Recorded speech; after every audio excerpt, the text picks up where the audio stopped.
So, good evening. We're back again. It wasn't a good evening for Arsenal because good evening, I would say be excited. There was nothing to be excited about that performance tonight. We've lost 2-1 away. Yes, we've got the away goal. We got out of jail tonight, didn't we, Dan?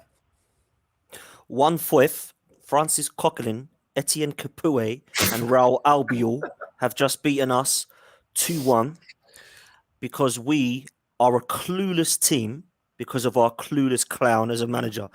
He has decided tonight to experiment in a semi-final of the Europa League. He has the balls and the arrogance to play Pepe up front, to play Odegaard as a false nine, or whatever the hell you want to call that stupid position. Play a Swiss gimp of a statue at left back and wonder why we go 1-0 down 4 minutes into a game, right? No formation understanding. Was it 2 at the back? Was it 3 at the back? Was it 4? Was it 5? Who cares? I reckon he went out there and just said, you know what? If you want to play 4 at the back, you can. If you fancy playing 5, switch it around whenever you fancy it. We had no pace or understanding in the midfield. It's the players. Well, Granit Xhaka, Rob Holding, Callum Chambers and Leno are the only players that Arteta hasn't signed out of all of that team.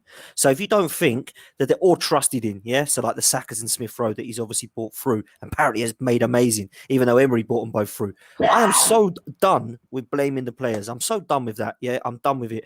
When is this manager going to actually stand up? And tonight, I've started to see fans turning on him, finally. And I know you've had shit for, what, 16, 18 months? I've had shit since November. I hope somebody.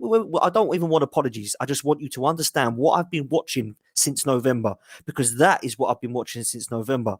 Experimenting with players. There is no understanding or telepathy between the players and this manager. I don't care what anybody says. Yeah. There is no way that you can have a manager, when he manages Arsenal, concedes 35 shots against Watford and everyone has a wet dream, and then we can't even get 2 or 3 shots against them. This is a shambles of a team. These players are in their late 30s to their best players, and their only 2 threats were down the wing, and we played Granit Xhaka at left back and wonder why we go 1-0 down. Come on, Lee, this isn't even funny. Mate, that made me laugh. Like, when I see the starting 11, I was just like, we are playing Granit Xhaka and Callum Chambers that are a centre back and centre mid. When we've got, albeit I don't rate them, we've got. I actually don't mind Cedric, but we've got Cedric on the bench and Becky B on the bench, 2 actual fullbacks, and we're playing a centre back and a CM, and you're going up against Chikwueze, who literally had Xhaka on the ropes in that first half an hour. Like, that first goal, like the way he just dropped his shoulder, skipped inside. Yeah. To be fair, Xhaka got better the longer the game went on. But having said that, we played with no striker when we got 3 strikers on the bench. That was it for me, mate. That was it. We've got no fullbacks on the pitch and we've got 2 on the bench. Like, bro, we really shouldn't laugh, because you're right. He experimented in a semi-final. Like, I've just seen the highlights of the Man United Roma game. Yeah. Oh, yeah. We ain't winning this competition, even if we beat this lot. Like, we're literally going to get battered by Man United in the final. I agree. Yeah? I agree. And people can sit there and say, "Oh yeah, but he's never beaten Arteta." Yeah, who cares? That is their best performance of the season tonight, Man United, and they've absolutely slapped a very good Roma team that were winning that game 2-1. Yeah, and they've just battered them. Click, click, click, click, click. Pogba apparently run the show. I haven't seen the full highlights. I've seen the goals. But what did you make of Ceballos' red card, like the second yellow? Do you think that was harsh, or do you think that was justified? Yes, it was harsh, but I blame this manager. And people can say, why? Someone made a foul. You blame the manager for a foul. No, I blame the manager for not taking him off at half time, because everyone could see that was going to happen. He was lucky not to get 2 yellows before he got he should have had 3 yellows if that was possible, because that was what they all were. Yeah, the third one, to be fair, was harsh, right?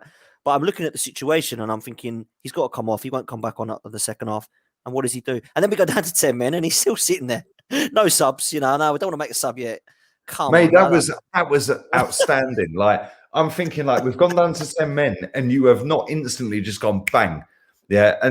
And like, let me ask you this as well. Like, when I see the penalty that Saka won, first in real time, I was like, pen. First 2 replays BT Sports showed, I was like, pen. When I see the reverse angles, I was like, clever, wasn't it? In big time here. Yeah, like, that was not a pen for me. What did you think of that? Exactly the same as you, man. I thought to myself, it's a blatant, it's a stone wall. I was going mental. And then I looked at it again and I was, oh, Saka, you crafty boy. But do you know what? Listen, fair play to him. It's potentially kept us in this tie. Leno kept us in this tie as well, the one that Yeah, everyone great hates at saves. the moment. Great saves. Brilliant save, 2 brilliant saves. And people are real quick to, this fan base are a joke, mate. They're quick to get on the back of him every time he drops a ball. But when he has a performance like tonight, don't hear anything, nothing at all. So Leno deserves a bit of credit, right?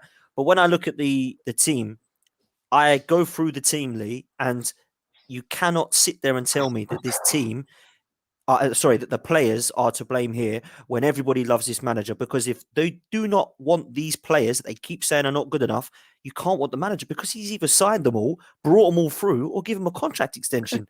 So how can you 1 minute say these players are rubbish? It's the players. Yeah. Well, this manager's bought Not, party. or not only that, he's then sitting there saying, "Oh, the Cronkies. If the fans spoke to him, yeah, oh, you'd actually realize how nice a guy he is. Like, come on, turn it in, man. This guy's a Unbelievable. fool, bro." I can't stand his interviews, man. I can't stand his interviews. I've said it on the review loads of times. I can't stand what he's talking about. If the fans actually realised how much of a nice guy this guy. We've got a nice guy who's an owner who's a nice guy, right? We've got his son who tells us to be excited for being 10th in the league, and we've also got Mikel Arteta, who is apparently nothing but the best looking Spaniard that we know. Well, I don't want a good looking manager. I want some ugly fucker who's going to win me some games, if that's what it means. I'm so done with it, mate. I've been so it's tiring, mate. I'm exhausted by this because that's the thing. This season's been a drain, isn't it? Unbelievably bad. And I don't, mate. We've got potentially 2 games left this season, right? Potentially, we've got a final, yeah. But we have definitely got a second leg. This second leg and a final is all I care about. Do you know what the madness is? Sorry to cut you off here. Do you know what the madness is? I said on the show yesterday that we don't necessarily need to win any of the 3 games, the 2 legs or the final. We don't need to win any of them because we could have lost tonight, which we did. We could, obviously now we need to, but we could have gone through on a 0-0 penalty win. Yeah. Then the final 0-0 penalty win or draw. We didn't actually need to win any of these games. You made a great point earlier on in this fan cam. Big up to you, Dan, man. Come on, you're a real one. Dan Arsenal 87. Follow him on Twitter. Yeah. Listen, real talk. You made a great point. Yeah.